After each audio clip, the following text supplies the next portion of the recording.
مجھے سوال آپ سے یہ کرنا ہے کہ آپ جیسے جانتے ہیں سب کہ ہمارے جو معاشرے میں جو فتنہ ہے، ہمارے جو بچے ہیں بہت مشکل ہے، کیونکہ آپ دیکھ رہے ہیں ہر طرف سے media is playing such an important and such a difficult role کہ ہم پیرنٹس کے لیے اس چیز کو سنبھالنا بہت مشکل ہو گیا ہے، اینڈ پیئر پریشر بھی ہے اینڈ آل آف دیٹ. اور ایک واٹس ایپ پہ میسج مجھے ملا کہ what will happen to my children when I die, but سوچنے والی بات یہ ہے کہ what will happen to my children when they die. So اگر آپ کوئی ایڈوائس دے سکتی ہیں اس سلسلے میں تو بہت موضوع رہے گی. انہوں نے دکھتی رگ پہ ہاتھ رکھ دیا ہے، اور بہت ہی اہم سوال ہے یہ. حقیقت یہ ہے کہ یہ ہر گھر کا مسئلہ ہے، چاہے کوئی دیندار گھرانہ ہے، ریلیجس فیملی ہے یا ریلیجس نہیں ہے. یہ مسئلہ ہر جگہ ہے، پڑھے لکھے ہیں یا ان پڑھ ہیں. آئندہ جنریشنز بہت بڑے فتنے میں ہیں. فتنہ ہر ہاتھ میں ہے، ہر ہتھیلی پر ہے، اور وہ بڑھتا ہی چلا جا رہا ہے. فیسلٹیز بڑھتی ہی چلی جا رہی، اور پوری دنیا ان کے سامنے ایکسپوز ہو چکی ہے. یعنی آپ کس کس چیز سے ان کو بچا سکتے ہیں، کس کس چیز سے چھپا سکتے ہیں، کس کس چیز سے روک سکتے ہیں. صرف ایک ہی حل ہے، اور وہ روک اندر ہو. اور وہی تقویٰ والی بات ہے کہ جب تک ان کے اندر خود اللہ کا ڈر نہیں آتا، آخرت کی فکر نہیں آتی، اس وقت تک کوئی باہر کی چیز اب ڈھکی چھپی رہ نہیں گئی کہ جس سے آپ کسی بھی طریقے سے ان کو بچائیں گے. پہلے یہ ہوتا تھا کہ فتنے محدود جگہوں پر ہوتے تھے. اچھی فیملیز جو ہوتی تھی اپنے بچوں کو وہاں تک جانے نہیں دیتے تھے، ان کو پروٹیکٹ کرتے تھے. لیکن اب وہ ایک ایک گھر کے اندر آ چکا ہے. اب آپ کہاں سے بچا سکتے؟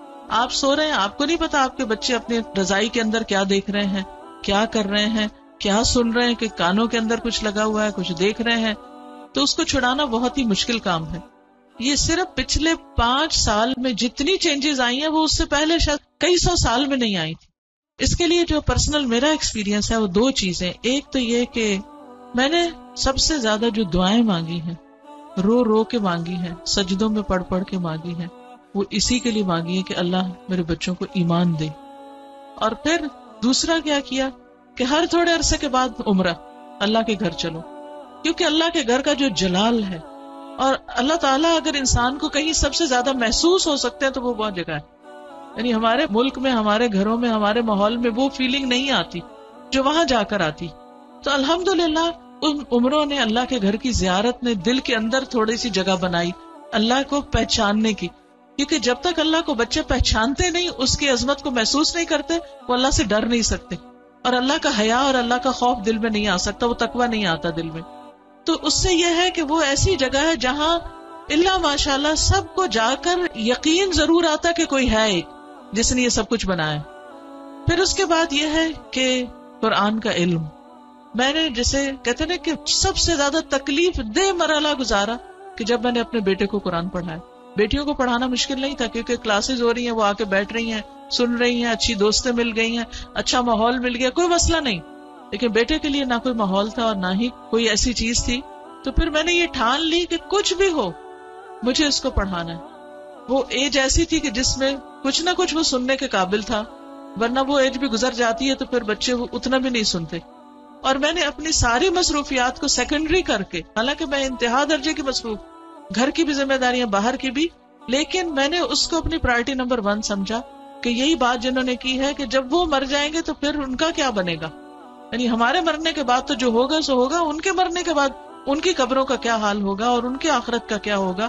تو اللہ سبحانہ وتعالیٰ نے قرآن مجید میں فرمایا قوا انفسکم واہلیکم نارا.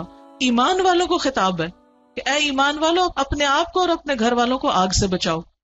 تو پھر میں نے اس کے ٹائم کے مطابق جب اس کا موڈ بنے، لیکن روز کی شرط رکھی تھی کہ ہر روز پڑھیں گے تھوڑا تھوڑا، 2 آیتیں 4 آیتیں، 1 رکوع 2 رکوع 1 رب، اور اس طرح کر کر کے میں نے پورا قرآن اس کے ساتھ پڑھا کہ مجھ سے نہیں ڈرے، اللہ سے ڈرے. میری خاطر نماز نہیں پڑھے، اللہ کی خاطر پڑھے. تو یہ کسی حد تک فائدہ مند ہوا. یہی ماؤں سے کہوں گی کہ ساری مصروفیات اپنی جگہ ہیں، لیکن بچے آپ کی پرائرٹی نمبر 1 ہونے چاہیے. ان کے لیے کھپ جائیں دعائیں مانگ مانگ کے بھی، اور اس کے ساتھ ساتھ ایک دفعہ کم از کم قرآن سے ضرور گزر جائیں. کیونکہ جب وہ قرآن سے گزر جائیں گے پھر ایٹ لیسٹ آپ کی رسپانسبلٹی نہیں رہے گی. لیکن اگر آپ نے کوشش نہیں کی، محنت نہیں کی، تو آپ کی بھی ساتھ پکڑا، صرف آپ کی نمازیں پھر کام نہیں آئیں گی. اس لیے ہم میں سے ہر ماں کو سنجیدہ ہونے کی ضرورت ہے چاہے رونا پڑے، منتیں کرنی پڑے، بھوک کاٹنی پڑے، کچھ کرنا پڑے، لیکن پکڑ کے بیٹھے، خود بیٹھے. اور اس کے لیے آپ کو خود پڑھنا ہوگا، اس کے لیے آپ کو خود سیکھنا ہوگا. خود سیکھنا شروع کریں اور اپنے بچے کے ساتھ بیٹھ کر خود.